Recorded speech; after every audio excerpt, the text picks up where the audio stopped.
One afternoon, the prisoners were led to an open area inside the camp where a simple ball lay on the ground, and when a guard motioned for them to use it instead of lining up for work, several men hesitated, exchanging uncertain looks as they tried to understand why anyone would organize a game for soldiers who were still prisoners of war. The open area was nothing more than a flat stretch of ground inside the perimeter, bordered by fencing and watched from a modest distance. Yet the presence of a ball resting on the dirt gave the space a different meaning, because objects often signal intention before any words are spoken.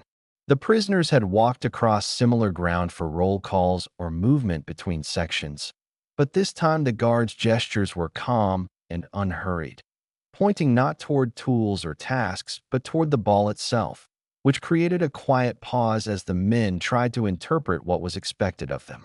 At first, no one stepped forward quickly, since years of war had trained them to assume that unfamiliar situations carried rules not immediately visible. Some wondered whether this was a test of discipline, while others thought it might be a short physical exercise meant to keep them active.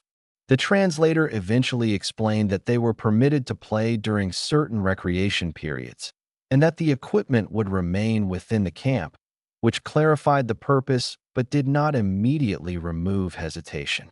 Permission to play was not something they had associated with captivity. A few younger prisoners finally nudged the ball between them in a tentative way, not with the energy of competition, but with the caution of men confirming that the situation was genuine. When no correction came from the guards, the movement became more natural, and simple passing turned into the beginnings of a casual game. The motions were familiar to anyone who had kicked a ball in youth, and that familiarity carried a strange feeling, because it connected the present moment with memories from long before uniforms and deployments. The guards did not participate, nor did they treat the activity as a spectacle, remaining at their posts with the same neutral attention they showed during other routines, which signaled that this recreation period followed established guidelines rather than personal generosity. That distinction mattered to the prisoners, because predictable systems were easier to understand than spontaneous favors. If something was scheduled, it could be expected again, and expectation reduces uncertainty. As the minutes passed, more men joined, forming loose sides without formal teams, and the play remained light, focused on movement rather than winning. Dust lifted slightly from the ground with each step, and the sound of the ball traveling between boots created a steady rhythm that contrasted with the usual quiet of the yard. No one shouted loudly, yet brief calls and gestures appeared, shaped by instinct rather than planning. Even restrained activity can shift the atmosphere of a confined space. Some older prisoners chose to sit along the edge, watching instead of playing, yet their expressions showed recognition, as if the scene reminded them of town squares or school fields from years earlier. Observation can carry its own form of participation, especially when it reconnects memory with the present. For a moment, the space looked less like a holding area and more like a simple field, though the fence lines remained clearly visible in the background. The session did not last long, ending when the scheduled time closed and the ball was collected, but the impression remained with the men as they returned to their barracks. The experience had not erased their situation, yet it introduced a different dimension to daily life, showing that the camp routine included controlled recreation alongside work and meals. Controlled recreation serves practical purposes, helping maintain health and morale without altering security. By the end of that first day, the prisoners understood that the activity was part of the camp's structure, not an isolated event, and this understanding allowed them to place it within the larger pattern they were learning to read. Each routine revealed something about how the environment functioned, and learning those patterns helped them navigate captivity with clearer expectations. Even a simple game with a ball could become a small lesson in how systems operate, where order and regulation shape even moments that resemble ordinary life. In the days that followed, the recreation period appeared again on the schedule, usually after work assignments or on quieter afternoons, and its repetition confirmed that the activity was organized rather than accidental, because anything that returns at set times becomes part of the system. The prisoners noticed how the guards announced it in the same calm manner as meal times, using short instructions and gestures that emphasized order. This consistency signaled that the purpose was practical, tied to routine management rather than entertainment alone. The equipment remained simple, often just a ball and an open space marked informally by footsteps and habit, yet simplicity did not reduce its effect, because movement itself brought change to bodies accustomed to standing in lines or walking controlled paths. Running, turning, and passing required attention and coordination, and even light physical activity can refresh the mind when days feel repetitive. The men were not encouraged to compete fiercely, and the tone stayed moderate, which kept the atmosphere controlled. Some prisoners began to treat these periods as a way to maintain physical condition, stretching beforehand or pacing themselves during play, since many understood that health mattered in long-term confinement. Organized armies had long valued fitness, and here that knowledge translated into self-discipline rather than command. A structured environment often leads people to create their own internal routines within the larger framework. Conversations around the yard remained quiet and practical, focusing on positions, turns, or simple signals during the game, and this practical focus kept the activity grounded. No one forgot where they were, because the fences and watch points remained visible, yet the presence of familiar motions from civilian life added a different texture to the hour. Familiar motions can reconnect people with earlier identities, even when circumstances have changed. The guards continued their neutral supervision, stepping in only to keep timing or boundaries clear, and their steady behavior reinforced that the recreation period followed guidelines. Guidelines reduce ambiguity, and reduced ambiguity lowers tension in group settings. The prisoners learned that as long as rules were followed, the activity would return on schedule. A few men who preferred not to play still came to the yard to walk slowly or observe, using the time for fresh air and quiet thought. Observation can be restorative in its own way, especially when it breaks indoor monotony. The open sky above the yard offered a sense of scale that indoor spaces could not provide, even if the perimeter remained fixed.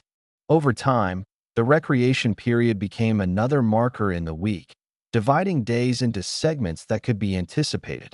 Anticipation helps structure time, and structured time is easier to endure than empty stretches. The prisoners began to think in terms of the next scheduled activity rather than counting uncertain days. By this stage, the men understood that the sports period fit into the broader logic of the camp, where order, health, and predictability supported management. The game did not change their status, yet it showed how controlled activity could exist alongside security. Recognizing this pattern helped them interpret their surroundings with clearer expectations, turning a simple ball on open ground into a small but meaningful part of daily structure. As the recreation periods continued to appear on the schedule, the prisoners began to notice how these sessions influenced the overall mood inside the barracks. Because physical movement often changes how people carry their thoughts, and after an hour in the yard, the men usually returned quieter but less tense. The difference was subtle, yet visible in slower pacing and steadier expressions. Even controlled activity can release built-up restlessness that accumulates in confined routines. Some prisoners started organizing themselves more naturally during the games, forming loose groups based on language familiarity, age, or shared background. And these small groupings were not official teams, but simple alignments that made coordination easier. Coordination creates rhythm, and rhythm helps groups function smoothly. The play still avoided loud celebration, yet brief gestures of acknowledgement appeared when a pass worked well or a movement was timed correctly. The translators occasionally clarified time limits and boundaries, reminding everyone that the period remained part of regulation, and this reminder kept expectations realistic. When rules are clear, people spend less energy guessing and more energy adapting. Adaptation does not mean approval. It often means learning how to move within limits without unnecessary friction. Several men treated the activity as a way to maintain routines similar to training from earlier service, pacing their effort and focusing on steady breathing, since endurance mattered more than speed. This practical mindset reflected military habits carried into a different environment. Habits, once formed, tend to persist when they still serve a purpose. Those who preferred to observe often discussed ordinary topics while watching, such as weather changes, letters from home, or the timing of the next meal, and these conversations stayed grounded in daily life. Grounded talk can stabilize mood, especially when speculation about the future brings no answers. The yard provided space for these exchanges without crowding. The presence of the fence remained constant, and its visibility ensured that no one confused recreation with freedom, yet the open air and movement added variety to the day. Variety, even in small doses, can make repetitive environments feel more manageable. The men learned to take the period for what it was, a scheduled activity within clear limits. Guards maintained their usual distance, watching for order rather than outcome, and their consistent posture signaled that calm behavior would keep the period available. Consistency encourages predictability, and predictability supports routine. Over time, this understanding shaped how the prisoners approached the hour. By now, the recreation sessions had become another predictable layer in camp life, similar to meals and roll calls, and their value lay in structure rather than competition. The prisoners recognized that the system aimed to maintain health and order, and recognizing intent can reduce uncertainty. Even a simple game in a fenced yard could reveal how daily life was organized, where regulation shaped not only work but also moments of controlled leisure. As the routine continued into later weeks, the recreation periods began to carry a different kind of weight in the prisoners' minds, because they no longer saw them as unusual events but as steady points in the weekly rhythm. And when time in captivity stretches on, steady points help the mind organize long spans into smaller, manageable pieces. The men often found themselves thinking not about how many days had passed since capture, but about when the next scheduled recreation hour would arrive, which showed how routine can quietly reshape perception of time. The yard itself remained unchanged, a simple enclosed space with worn ground and clear sight lines to the fence. Yet familiarity altered how it felt, since places visited repeatedly lose some of their strangeness. Footprints marked common paths where men warmed up or walked slowly before play, and these repeated patterns gave the space a lived-in quality, even within confinement. Lived-in spaces often feel more predictable, and predictability can reduce mental strain. Some prisoners began using the time to practice controlled movement rather than play continuously, pacing themselves in light exercise, stretching, or steady walking, because maintaining physical condition was seen as practical preparation for an unknown future. Preparing for an unknown future is a quiet form of resilience, as it keeps attention on what can be maintained rather than what cannot be changed. Conversations during these periods often stayed measured, focusing on simple coordination or neutral topics, and this tone kept the atmosphere stable. Stability matters in group settings, since heightened emotion can spread quickly in confined environments. The men seemed to understand this instinctively, choosing calm interaction over intensity. The guards' approach did not shift, and their neutral supervision reinforced that the recreation hour existed within rules that applied every time, not just occasionally. Rules applied evenly tend to be accepted more readily than rules applied unpredictably, because consistency allows people to form expectations. Expectations, once formed, reduce uncertainty. Weather also played a role in how the sessions felt, as cooler air or warmer sunlight changed the comfort of movement, and these natural variations reminded the men that seasons continued beyond the camp schedule. Noticing seasonal change can help people stay oriented in time when dates feel distant. Orientation in time supports psychological balance. A few prisoners who rarely joined the game still valued the period as time outdoors, using it for fresh air and quiet observation. And this showed that the benefit of the hour was not limited to sport itself, but included a break from indoor routine. Breaks in routine can refresh attention and reduce fatigue, even when brief. By this stage, the recreation period had blended fully into the structure of camp life, functioning as one more scheduled element in a system built on order and repetition. The men understood that its purpose aligned with health and management rather than reward, and this understanding helped them place it realistically within their situation. A simple ball in a fenced yard could not change their status, yet it illustrated how daily life was organized, where even leisure followed regulation and where structure quietly shaped each passing day. As the months passed and the camp routine settled into long repetition, the recreation periods became something the prisoners rarely questioned, because when an activity appears regularly without sudden change, it becomes part of the background structure of daily life. The men no longer looked at the ball with surprise, and the open yard no longer felt unusual, since both had taken their place alongside meals, roll calls, and work details. Familiarity does not remove confinement, yet it changes how the mind processes it.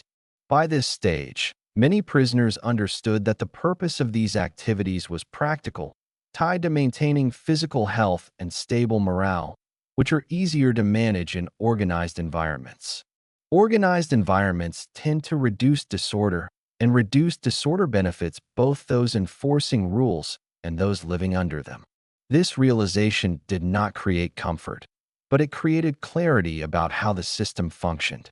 Some men quietly treated the recreation hour as personal discipline time, pacing their movement, controlling their breathing, and focusing on steady effort rather than competition, because steady effort preserves energy and supports endurance. Endurance matters in situations where duration is unknown. Small routines often become tools for preserving balance when larger outcomes cannot be controlled.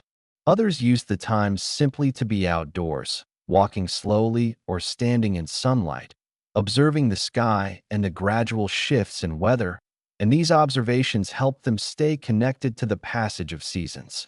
Seasonal awareness can anchor people in time when calendars feel abstract. Even a change in temperature or light can remind the mind that time continues forward. The guards maintain the same neutral presence, ensuring order without drawing attention to the activity itself, and their consistency reinforced that the period existed as part of regulation rather than favor. Regulation, when applied steadily, becomes predictable, and predictable systems are easier to navigate than uncertain ones. The prisoners learned to read this pattern and adjust their expectations accordingly. Conversations during these periods often remained simple, focusing on immediate coordination or everyday matters, which kept the atmosphere calm. Calm atmospheres tend to support group stability, especially in confined settings. The men seemed to recognize that maintaining calm benefited everyone. Over time, the recreation hour became less about the game and more about its place in the weekly rhythm, serving as a marker that divided stretches of similar days. Markers help measure time, and measuring time helps endurance. Even modest markers can shape how long periods are remembered. In this way, the simple act of playing with a ball inside a fenced yard became another example of how captivity was structured through routine and regulation. It did not change their situation, yet it revealed how daily life was organized, where health, order, and predictability guided decisions. For the prisoners, recognizing these patterns helped them understand their environment more clearly, and clearer understanding often makes long circumstances easier to mentally navigate. In the end, the recreation periods did not change the prisoner's status, did not open the fences, and did not shorten the war. Yet they remained one of those details that challenged the expectations many of the men had carried with them, because captivity had often been imagined as constant severity without moments of ordinary activity. Seeing organized sport inside a prison camp quietly showed them that daily life could be structured around health and routine as well as security. What began as hesitation slowly turned into practical understanding, since repeated sessions proved the activity followed schedule and regulation rather than mood. When something returns at set times and under the same rules, people learn to see it as part of the system. That understanding reduces uncertainty, and reduced uncertainty helps the mind remain steady in long confinement. For the prisoners, the meaning was never about competition or enjoyment alone, but about recognizing how structure shaped their days, showing that even controlled environments rely on routine to function smoothly. Routine can divide time into manageable pieces, and manageable time is easier to endure than endless time. Over months and years, memories of captivity were formed not only from major events, but from small repeated moments like these, because daily details often define how long periods are remembered. A fenced yard, a worn ball, and a scheduled hour of movement could become markers in memory. And so this story settles as a quiet example of how people adapt to systems around them, learning through observation and repetition. Even in confinement, individuals continue to adjust, measure time, and preserve balance where they can. The simple presence of sport in a controlled yard did not change history, yet it revealed how ordinary routines can exist alongside extraordinary circumstances, shaping the texture of everyday life during wartime. Thank you for spending this time here. If these quiet, true World War II stories matter to you, subscribing helps this channel continue.